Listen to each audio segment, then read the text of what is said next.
Welcome to Roll for Sushi. Let's roll. Fisherman's inventory. 6. Ika, squid. We have a special treat. They had baby cuttlefish today.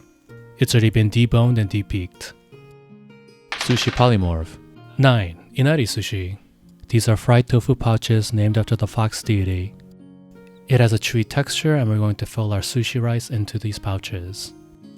Once they're filled, let's go ahead and put in our cuttlefish. I'll put about 2 to 3 pieces. For fun, let's go ahead and torch the first 2 and the last 2 we'll leave them raw.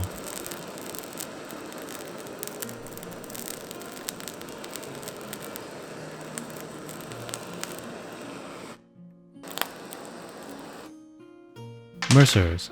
10. Benishoga. These are Julian young ginger that has been pickled in plum vinegar. It's commonly served with yakisoba. Finishing touches from the Magic Tavern. 7. Hot sauce. Let's go ahead and use this gochujang. It's a vinegared gochujang sauce. It's sweet, sour, and spicy. I'm not too excited, but they look interesting. Let's give it a try. That's really chewy.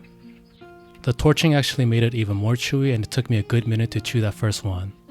The sweetness of the inari is what I noticed first, and the gochujang sauce is good with the squid. Sweet and spicy is always delicious. The raw squid is actually better. It's smoother and has less of that squid stank. Raw, I would give that a 6.5 and the cooked one a 5. I would not recommend, but it was fun to make.